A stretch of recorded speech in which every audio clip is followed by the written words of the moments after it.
Greetings everyone. My name is MAP Eziokubundo 1. And please, I want you to share this video.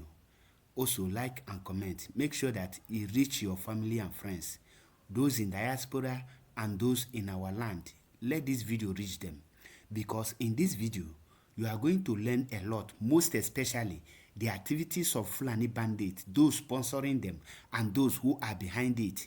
And in this video you are also going to know their motive and their mission of every of the atrocities they are committing in the so-called Nigeria, zoo, aka contraption called Nigeria. Now, what you are seeing on the screen here are the conditions, terms and conditions the Fulani bandits gave for them to release the student, the school children they kidnapped for the past 2 to 3 weeks now. Now, when you read these things, you will now understand the level of which these people operate and the confidence, the morale, the mind, the authority they have today. Now, let us read their conditions which they gave for them to release those people they kidnap.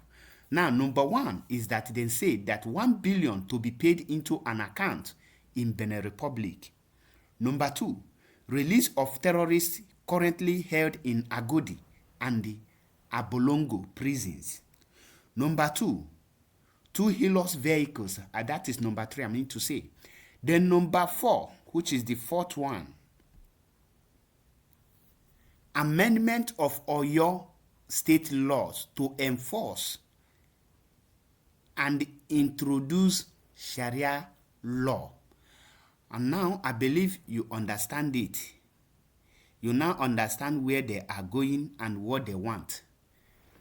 What I just read now is also in the video. Before I will bring the video, this thing you are seeing here now, they have already passed these terms and conditions to Oyo State Governor, to the federal government of Nigeria, and to the Oyo State House of Assembly, which I will play you the video evidence, because everything we tell you in this platform, we give you the video evidence so that you will understand it. Now, you see the number one first condition, 1 billion naira to be paid into an account in the Benin Republic, meaning they have someone who is in Benin Republic that their money will be paid, and this person is well trusted who will deliver the money to them. Then the second condition, which is release of Fulani of other terrorists currently held in Agodi and the Abolongo prisons, which is their members who was captured by the security personnel in the state. Okay, then number 3, 2 Hilux vehicles so that they can easily have access, move around to kidnap more. Then number 3, amendment of Oyo State laws to enforce and introduce Sharia law. When Mazen Amde cannot say that Islamization is coming faster, many of you did not understand it. Now let us play the video of Oyo State House of Assembly confirming these terms and conditions that Fulani bandit terrorists release, so that you will understand that what we are saying is fact and figures. Pay attention. That is necessary for them to bring these children and teachers back. If it was up to you, would you negotiate with terrorists? If terrorists ask for weapons, they ask for money, they ask for concession on future laws of this land as part of their ransom, if you are the governor, would you accept those ransom? Would you accept for those people to be integrated into that community? We don't know the details. So please, let's be sensitive and calm. You do not know the details. The more you negotiate with these people, the more you are going to embolden them. So please, emotion has been moved and duly seconded. Those in favor of the resolution within the motion, share aye. Aye. Those against it. Now, I believe you understand it, because we said it. Now, let us connect the dot.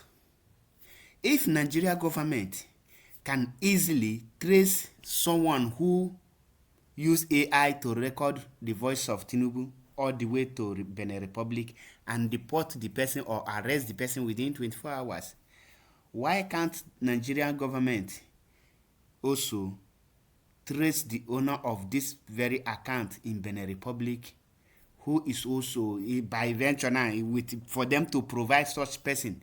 It shows that the person is one of the sponsor of the terrorists. Why can't they go after the person too? Now, number 2 here, the release of terrorists. That House of Speaker of Oyo State is saying, how can you do this? Nigeria government have been doing that. Remember when Buhari introduced this and they released over 2,500 Boko Haram and they called them repentant Boko Haram? What do you expect from a contraption who reintegrate and call them the terrorists a repentant Boko Haram? So, buying them healers, what is the job of Gumi? This is what Gumi say, that they are not evil, they are just doing business. Now, Nigeria government is the one who sponsor these people, in case you don't know. Nigeria is heading to Islamization. The north is already Islamized region. Now they are bringing it down to the south. And because Tinubu want to become the president, by all means, all these terms and conditions will be met because he will not like to relinquish power. He have tested power and he can do anything for the power. So the Yoruba land who are there thinking that Yoruba is safe, I believe you are now enjoying what you sow. Is what you are reaping today. Enjoy it. But nevertheless, I am not bothered about this. I want you as an Igbo man. I want you as an Ibibio. I want you as an Ishekiri, Urobo, and the rest. Don't rejoice that it's not happening in your land recently. It's going to happen. It's coming. Once they finish with Yoruba, the next is Edo and the so-called useless South. That is good not for nothing but guiding pipeline. They are coming because Mazi Nnamdi Kanu warned Oyo State, warned them. He was specific with Oyo State, Ibadan to be precisely. Today is happening. You take his word for granted. Today, everything he has said has come to pass. Now, having said this, I want also to pass this message to my Igbo brothers. Listen and listen attentively. On no account will any Igbo person or group of persons organize any protest or join any protest in the name of release or your student or your school children.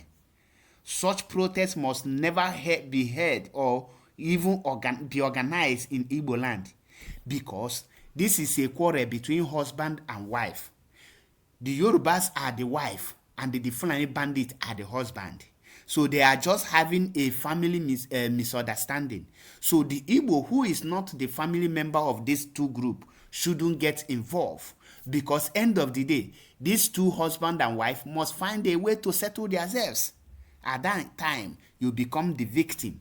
Go and check the NSAS protest. The Igbos are still answering query about it. Go and check every protest that Igbo people have participated. They are still answering the queries, and the Yoruba and the Fulanis of Hausas are working freely.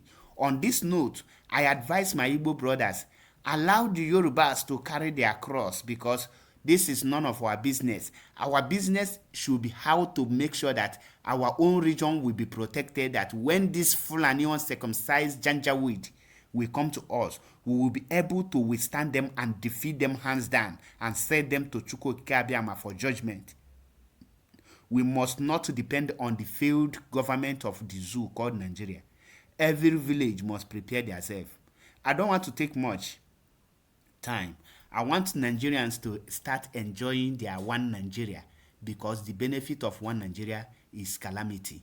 The benefit of one Nigeria is catastrophe.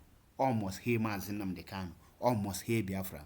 I leave it here. Once again, I remember my humble self, MAP Ezioku Bundo. 1. Stay tuned for more videos, and don't forget to subscribe, share, and like and comment. Let others know Nigeria is gone.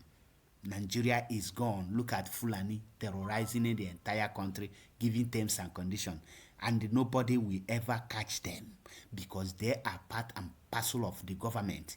Nigeria will be Islamized if they continue to exist. One Nigeria is not just a sin but abomination.